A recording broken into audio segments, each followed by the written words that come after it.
সুবহানাল্লাহ। 3 নাম্বার আবু দাউদ শরীফ হাদিস নাম্বার 1148। কয় নাম্বার? আরেকটি কিতাব মুসলিম শরীফ হাদিস নাম্বার 887। দুইটা কিতাবে হাদিসটা আছে। হাদিসের রাবি জাবের ইবনে সামুরা। হাদিসের রাবি কে? জাবের ইবনে সামুরা। তিনি হাদিস বর্ণনা করেছেন।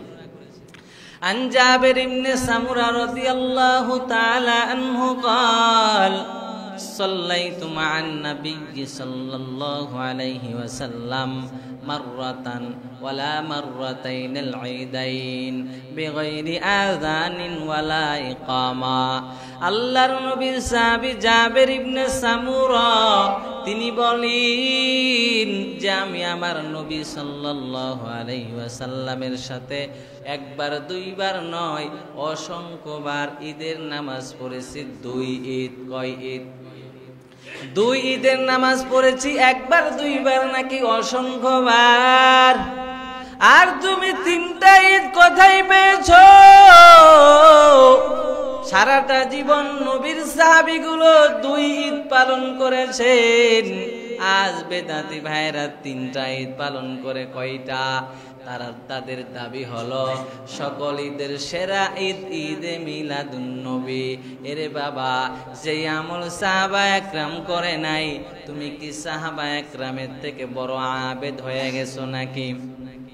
যেই সাহাবা একরাম সম্পর্কে আল্লাহ বলেন রাদিয়াল্লাহু আনহুম ওয়া রাদু আনহু, আল্লাহ সাহাবা একরামের উপরে খুশি আর সাহাবা একরাম আল্লাহর উপরে খুশি। সাহাবা একরাম সারাটা জীবন 2 ঈদ পালন করেছেন। কয় ঈদ বলেন? আর তুমি 3টা ঈদ কোথায় পাইলা রে ভাই? নিঃসন্দেহে বিদআত, নিঃসন্দেহে বিদআত। 3 ঈদ ইসলামে আছে। কথা বলেন না কেন? আল্লাহ রসুল প্রথম আবু দাউদ শরীফের হাদিসে 1134 নম্বর হাদিসে বললেন 2টা ঈদ তোমাদের জন্য, এর চাইতে 2টা শ্রেষ্ঠ দিন আছে, ঈদুল আজহা এবং ঈদুল ফিতর। আবার পরের হাদিস বুখারী শরীফ 963 নম্বর হাদিসে আব্দুল্লাহ ইবনে উমর বললেন যে আল্লাহ রসুল, আবু বকর, আমি উমর সহ 2 ঈদ পড়েছে খুতবার আগে। 3 নম্বরের হাদিস বর্ণনা করেছেন কে? জাবের ইবনে সামুরা। আবু দাউদের 1148 নম্বর হাদিস, অথবা মুসলিম শরীফের কত নম্বর হাদিস?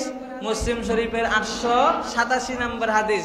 এখানেও আছে 2 ঈদের কথা। তুমি 3 ঈদ পাইলা কোথায়?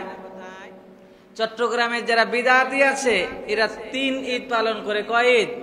রাসূলুল্লাহর প্রসিদ্ধ জন্ম তারিখ 12 রবিউল আউয়ালকে কেন্দ্র করে জশ্নে জুলুস ঈদে মিলাদুন নবী নামে আরেকটি ঈদ তারা শরীয়তের ভিতরে ঢুকিয়ে দিয়েছে। বলেন তো এই ঈদটা সুন্নত নাকি বিদআত?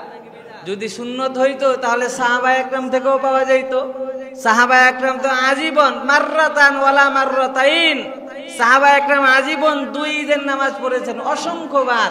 তাহলে সাহাবা একরাম থেকে 3য় ঈদ প্রমাণ পাওয়া যায় না।